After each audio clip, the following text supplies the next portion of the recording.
There are multiple ways to please a woman. Likewise, there are multiple ways to stimulate growth. Now hold on, you dirty bastard.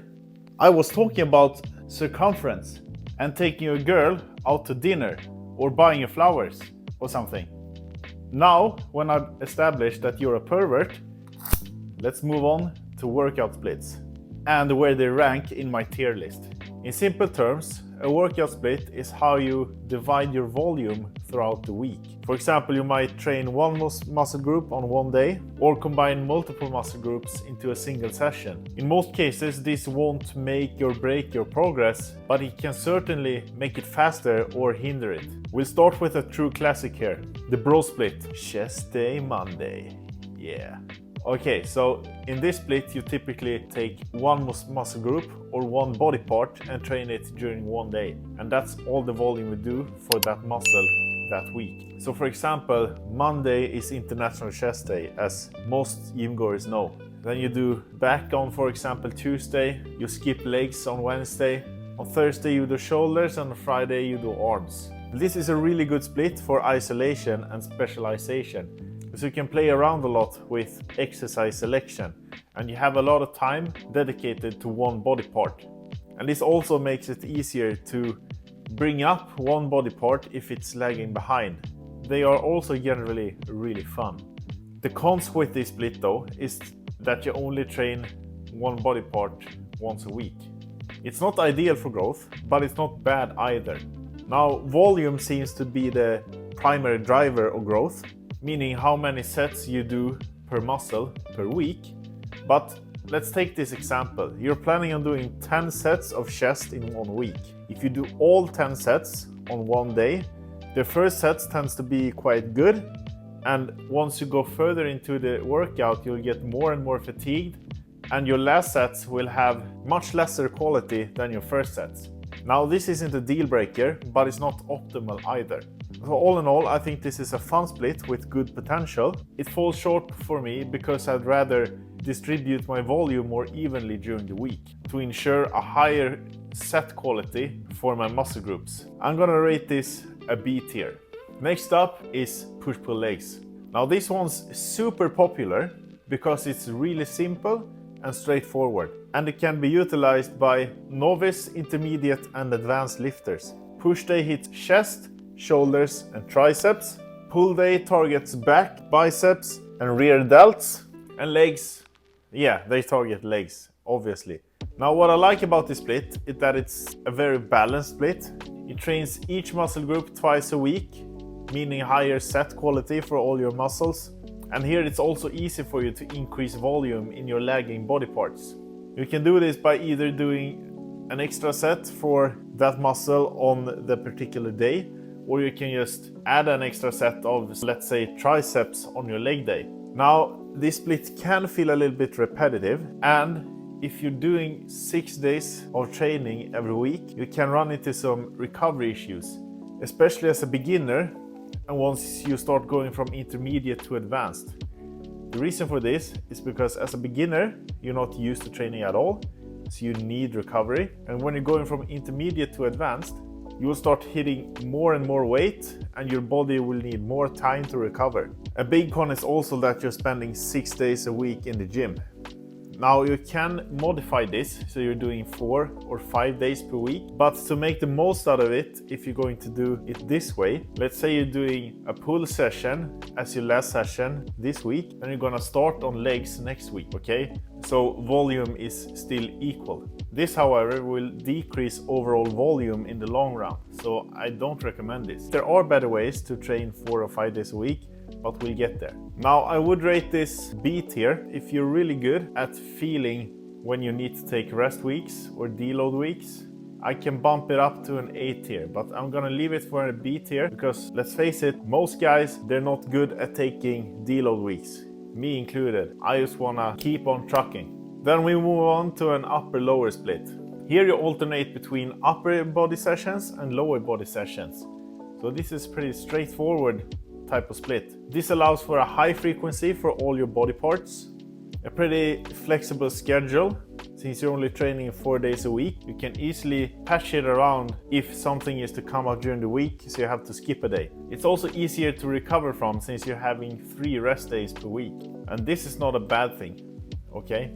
It also allows for high quality volume since you're dividing your sets for your body parts during the week. Now, what I don't like about it is that it doesn't offer much room for weak point improvement, and also upper body sessions tend to take a very long time since you have a lot more small muscle groups in your upper body compared to your lower body.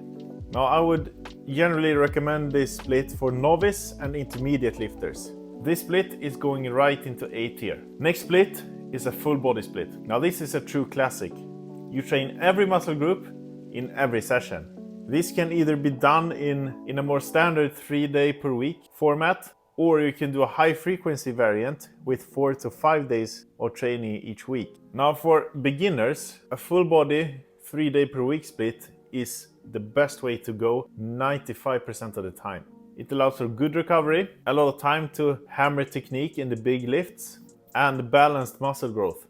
If you're intermediate or advanced, a 4 or 5 day per week split will give you a very high frequency, a very high volume, and a nice break from the more traditional splits that you may be used to. This can also help you break through plateaus because it's a stimulus that your body is not adapted to. Now, the cons here. For a 3-day per week split, volume tends to be a little bit low when you're going from beginner to novice territory. And if you're doing the high frequency variant, exercise selection is very important, so you don't run into recovery issues and joint issues. And this leads me to my next point. I tried this split a few months ago.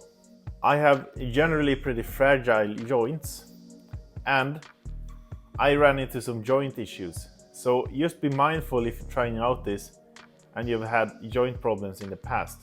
You have to be really mindful of your intensity in the beginning and slowly start ramping it up. You can do this by having a focus each day.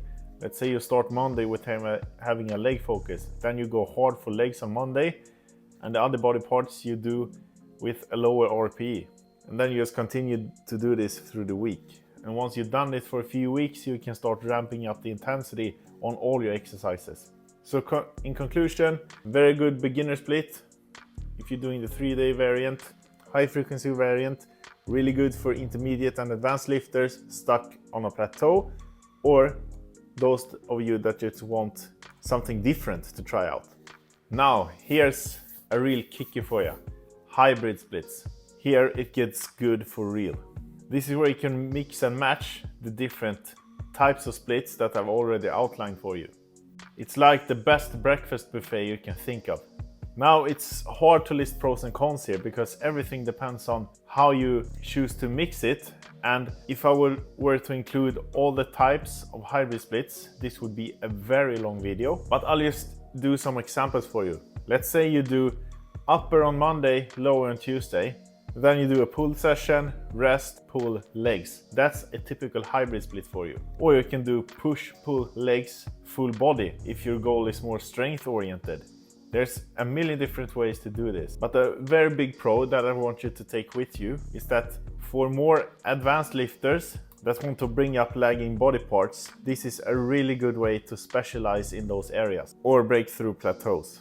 The big con about this is that you need some programming knowledge to be able to execute this for yourself, because hybrid splits are a little bit harder to find on the internet than your typical bodybuilding splits. But if you don't mind doing a little bit research, you can definitely program something good for yourself. But I would not recommend this for someone starting out. But for all of you guys that have a little bit of programming knowledge or are learning to program a workout program, this goes straight into S tier. Now, for the final split, which is a type of hybrid split and my personal favorite, upper-lower split with an extra weak point / arm day. So this is a split I've personally been doing for the last 2 months, and it's been working really well for me. It gives me optimized frequency for all the major muscle groups. It allows for 2 rest days since you're training 5 days a week, and it gives room for specialization as well as extra arm training. And everyone benefits from bigger arms.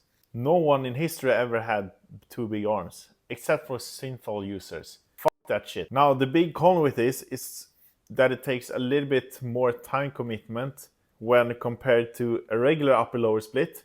But if you're taking the gym seriously and this is a serious hobby you have, the extra day is definitely worth it. Now this is going straight into S+ tier for me. For all the pros I already listed, with the extra benefit that almost everyone can use this split. The only ones I would advise to not use it are beginner bros, but all the way from novice, intermediate to advanced bros can use the split with great results. Now it's your turn. Let me know in the comments below what kind of workout split you enjoy the most and you've seen the best gains on. Check out my Instagram in the description if you need help with coaching, and if you're still unsure about what kind of split you should choose, I've also got a free beginner program which I can send to you on Instagram. Just let me know there. Now hit the like button, subscribe to my channel, stay swole, stay humble.